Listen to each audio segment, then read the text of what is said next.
Fishery in Christchurch on the fabulous Hampshire Avon. And before me here is an enormous great whirlpool they call the compound. The water comes over the main flush, and because it's so powerful, the current etches out two enormous great holes which are probably 10, 12 feet deep, and then it comes roaring down the centre of the pool, and there's two back eddies just before where the current splits by the island. And just where it comes round towards the hut here, there's a back eddy probably 5 or 6 feet deep, and that's where I fancy fishing. There's some lovely fish in here. There's salmon, sea trout, roach, dace, perch, bream. There's even a few carp. But the fish we've come to get today, hopefully, is the barbel. I've got the gear made up, so let's have a look. Right, I've got the trotting rod already made up with a 3 swan shot loafer. I've got my net on the back, and in my pouch I've got 2 or 3 pints of maggots. Very tall reeds through here. Actually, they're not reeds, I think it's reed sweetgrass. Right, let's have a look at where this bar shelves up here. I think it's just along here where, yes, it's quite shallow here, and so what I need to be is across over on the island, then trotting down on the inside of that back eddy. It's still a little bit too deep here for wading though. Let's see where we can get across. Lovely wild flowers along here.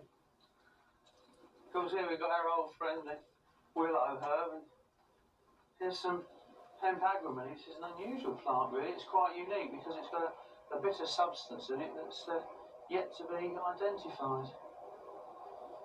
Right, let's have a look here.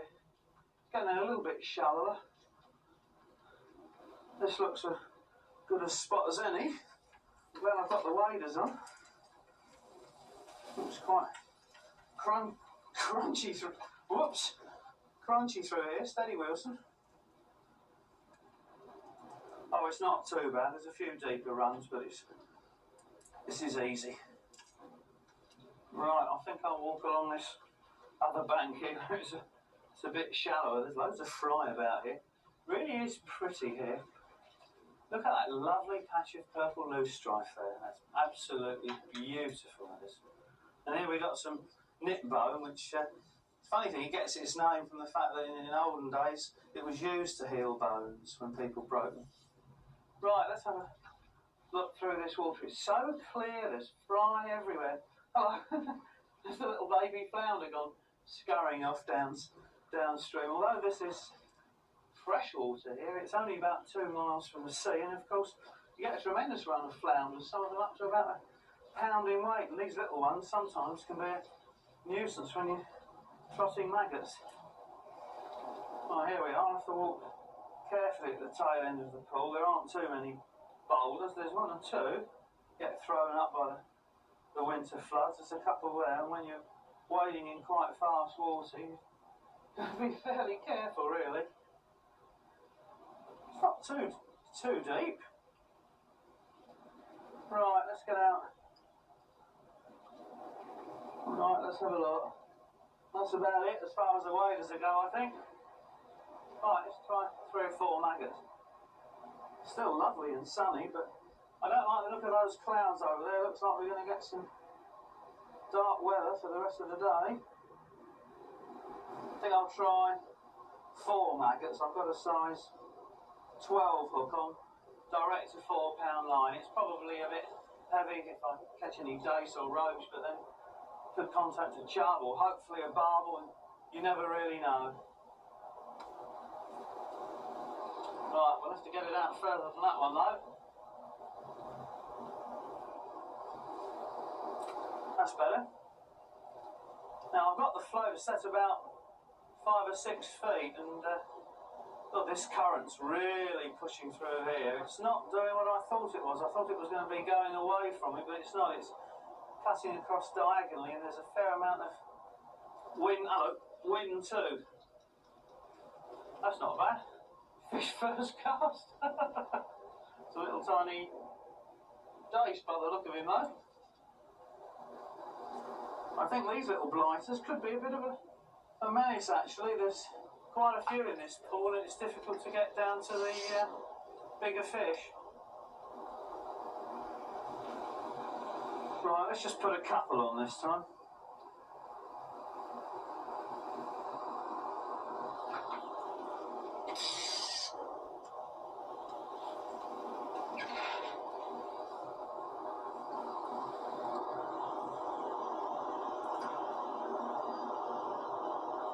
This water's very speckly with the sun going in and out all the time. It's very, very difficult to make out the float sometimes in this contrasting light conditions. Oh, hello, this is no dice.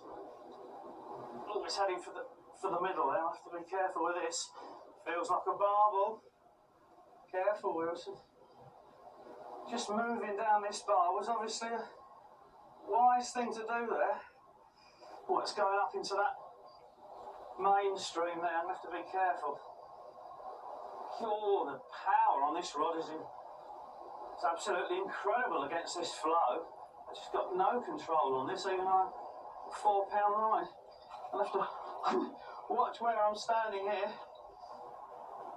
Oh, must be a barbel. It's not fast enough for a salmon, and yes, it is a barbel. I just saw it turn. Not a huge one, but it's going well.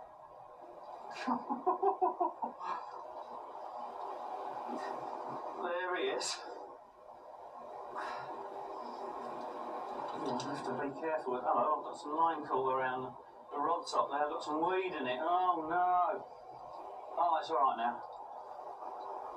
No, I'm not. I'm caught around me reel. Oh, isn't this ridiculous? No, we're okay. It's times like these, I wish I'd have brought this long-handled landing net out. But we're going to have to go for this one, I think. What I'll do, I'll get him heading up in the current above me and then try and guide him straight in back into the net. This wind is unbelievably strong. Come on, steady, Wilson. Oh no, he's not ready yet. It's a good fish, looks about 5 or 6. Oh, look at the wind. Oh, yeah. I thought that was going to be taken by the wind there. Do a flyer. Oh, let's lay him down gently. There he is. Hampshire Oven Barbel. Look at their lovely lines, the power and that steeply shelving head where the current forces them to the bottom. Massive, great big dorsal fin. He's got a split in that one. Beautiful fish, look at that. And that's how they are on the bottom. Terrific. Right, let's put him back. Whoops. There's the underneath of him. There's his semi-protrusable mouth there. Very rubbery, thick lips, barbel. Right, let's put him straight back. What a result after just 10 minutes fishing. Away you go. They got some power, those fish. The nice thing about weir pools is that they're the heart of the river. It's the place where everything gathers, from big fish to little ones, and here there's loads of fry. I love bringing a bucket and a net along. I think it's the eternal kid in me. And of course, all these little tiny fish down here, it's what everything else on the... Oh, there's the mixed squirrel. What everything else in the river preys upon. Chub, and even the barbel take these little tiny fry. Oh, in you go. Let's have a look down here under this log. Oh, there's lots of shrimps on there. We'll have a look at them in a minute. Could find anything under here. Bullhead, stone loach, all sorts of stuff. Right, let's have a look at these. I'm going to tip them into the net first of all. There's everything in there. I think we've even got a little flounder. Fill this up with some fresh water. Right, let's dunk them in there so that we can see what we've got.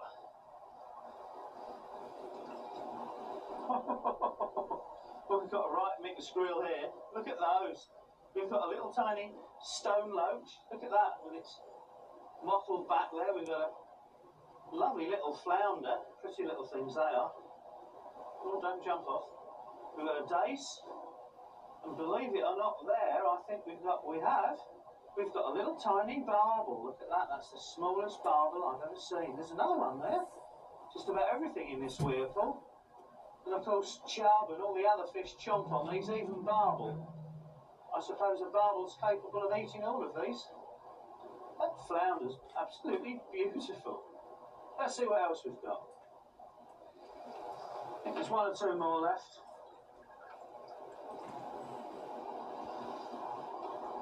There's a little dace. Another tiny barbel there, and a minnow, and shrimps. Let's put them back. This pool is absolutely alive with food. I think before I toddle off downstream, I'm going to have a look at this bit of driftwood. See the shrimps in it. Look at those. There's millions of them. And these are, of course, the staple food of every fish in the river, from the barbel that we're after down to the tiniest gudgeon. They all love them. Oh, here we are. This is the swim that I've baited up. It's very jungle-like here. There's tall nettles and lots of reeds. I have to be very careful I don't crunch too much. Somebody's obviously fished this little gap before, but they've been good anglers. They haven't made an enormous gap there to frighten the fish off. And here the barbel are very, very close in. Perhaps a rod length out between two big beds of ranunculus. Right, now I can't go messing about putting a rod rest in and probably scare them, so I'm going to rest the rod on the landing there. Let's put a little bit more luncheon meat in. I fed this little earlier on with some casters and some luncheon meat. Let's plonk a few more out. Keep not a very good shot, Wilson. I keep landing it on top of the floating weeds.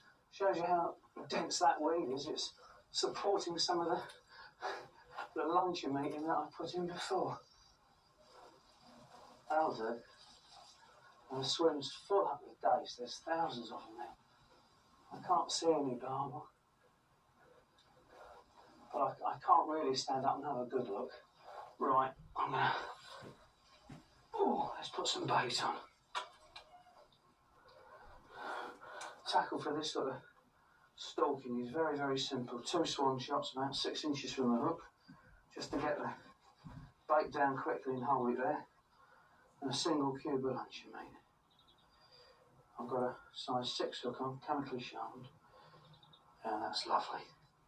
Barbel love luncheon meat. They get caught on it a lot, but they still like it. It's one of the few baits that's fairly impervious to all the little tiny dace and minnows that have a go. Let's set the clutch. Now, if I hook anything here, this is really going to be hit and haul tactics. Right. I have to be very careful just to get it in that tiny little gap there, so it sinks quickly on. Bounce it on the weed, plonk, down it goes. Let the line come round that bed of weed down. Come back. Ooh. There it is. Just rest the rod on my knee. Oh, this is so hot in here, it's like an oven. Let's tighten up a little bit more. That's better. Funny, to most people, luncheon meat's a pretty ordinary bait, but there are lots of brands on the market that are much more rubbery than others, and these are the sort of brands you want to buy. The only way to do it is to buy 2 or 3 different tins and use them. Some fall to bits quickly when they're used for fishing on small fish, and so you want a rubbery bit if you want the meat to be in the water long enough to withstand the pecking of the dace until a barbel comes along. It's no good having a piece of meat that breaks up in 2 minutes because you don't want to be repeatedly casting. I think what I'm going to do, if this doesn't produce anything, I'm going to give it another 10 minutes. If it doesn't produce a fish, I'll put some more bait in, perhaps for later on. And I think I'll go on the other side of the river and walk downstream, just below where the 2 rivers meet, the Mill Stream and the Weirpool Stream. I think it's called Watersmeet. It's a lovely spot there, and just upstream there's a nice little run that I rather fancy. I'm sure there's some barbel in there. And after a while, if this doesn't produce, I think I'll mosey on down there. Oh, hello, I thought that was a pleat then. No, it wasn't. It was an aggressive dace. Nearly got me striking. Oh, they're really pecking at it now, little devils. Fortunately, in this situation, I'm not getting pestered by chub. In certain sections of the Avon, you've got loads of chub, all about 10 inches to a pound, and if they move into the swim, use up a whole tin of meat. Yes, here we are. We're in. Come on, that was quick. Go on, it's getting under those reeds. Come out, Wilson. Oh, yes. We've got to keep the rod up high. No, we haven't. We've got to go under again. It's a barbel. Oh, that line's cracking away there. Right, we've got to try and keep its head up. God, let's get the net, yeah. Whew. Come on, my son. Gotcha. Oh. Whew. Talk about getting wound up quickly. Well, it's not a big one, but we caught him. I nearly shot through those reeds before I had time to pick up the rod. Let's have a look at him. Looks about 4 pounds. Oh. What about that then? He's all covered in weed. Mind, he's been all completely through the weed. There he is. Oh, he's not that big. He's probably about 3.5 pounds of muscle. Look at those fins. They're so powerful. It's much as I can do to think I'm shaking as much as he is. Right, let's get the hook out. Just in the top length there. That hook's really in. Might have to come out with a forceps. So one good thing about barbel, they bite tremendously powerfully. You don't have to worry that the hook's going to come out that often. Let's put the forceps down. A really close look at him. Look, whoop. He's got some power. Look at that underside, that mouth there. That rubbery lips. It's semi-protrusible and you've got these lovely whiskers there and those little taste pads on the end of it. Fills between the stones when it eats its natural food like shrimps. There we are. Oh, brasses are falling off. Before I put him back, let's have a nice last look at him. Look at that.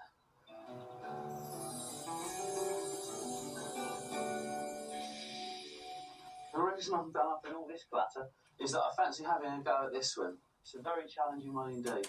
The mill stream comes down here from the parlour pool, and then the compound weir meets it under these willows. It's actually called Watersmeet, and it's got a lot of fish in it. It's a difficult swim because the water's so fast, hence the waders, and I'm going to wade job just under the first willow tree. I've got the gear down there, so I'm going to give it a go.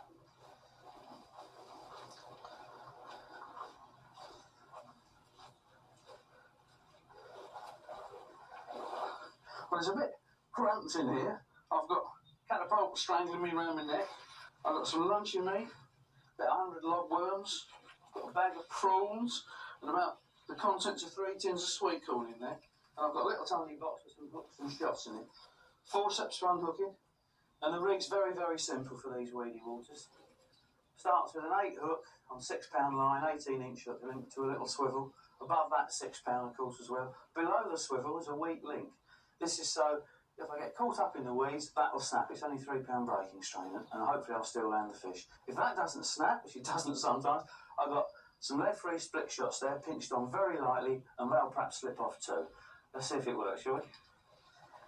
Right, here we go. Oh, this water's lovely. The bottom's not too bad either. I was a bit worried that this would be a bit soft and a few little silty patches. There is every now and again, but it's not too bad.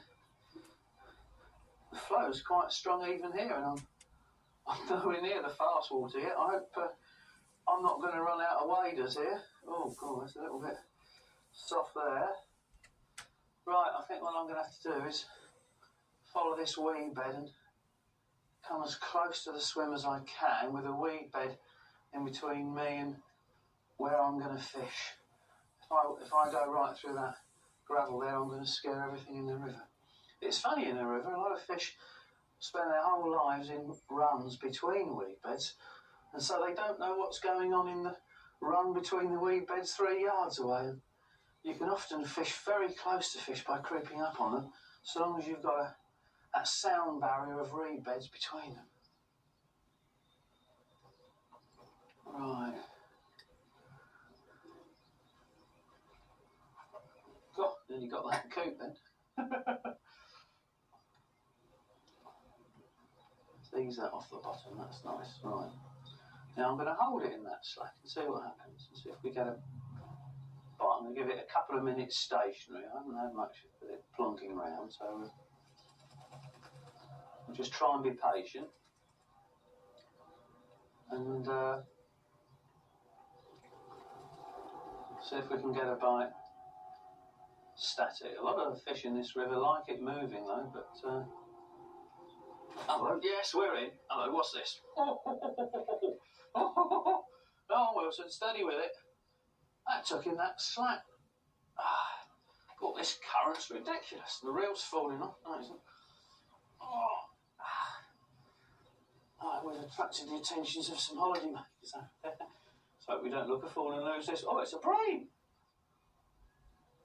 Oh, it's probably just as well, because I don't think I'd land anything else in this swim. Come on. Oh, this is a bit of a nip one, pearl two through the through the wee bits here. I'm not even going to net you, I don't think. Yes, I will. Oh, that's all right, isn't it? Can't be bad. These river bream pull a bit, really. They're not so slimy as their coloured water counterparts either. Let's have a look at him. Shove the rod in there. Right. Only about £3, but he's a lovely golden colour. Look at that. Beautiful colour. Whoops. Careful. Careful. Lovely dark fins. He's almost got a yellow head and a deep pewter back. That's beautiful. I don't care if you're not a barbel. You're still nice. Where you go? Go on. Well, that's a good start. That's better. Got sweet corn all over me here. Okay, let's see what this brings. Again, I'm going to leave it static and support my other hand here. Getting these very gentle little rustly slack liners from these bream, and but then again the current lifts the swan shots and I get it from the current as well. It's just that when a bream picks up the bait, it just rustles a little bit more. The rod tip just gives a couple little more plinks. Isn't the noise of those trains going across the railway pool a bit off? Because it really does break up the silence. But then the barbel line below that railway bridge don't seem to mind, so why should I? Thought I felt a little plink then. Oh yes. Oh, God. Oh, it's a good fish. Oh, I knocked the entry first off the reel there. Oh, I think it's a barbel. Oh, the power. It's tremendous. Oh, the force of this current is absolutely incredible. I just can't do anything about that.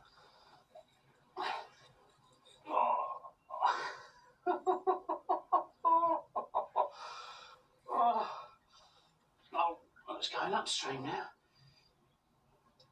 Oh, it's going under a wee bit. Oh, I've got to be careful with this.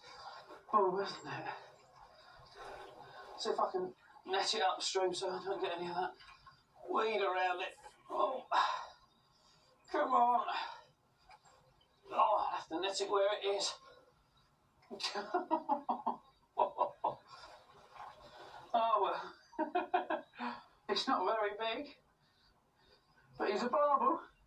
Well, stuff me rod in here. Oh, this is so awkward here. Where is he? Let's have a look at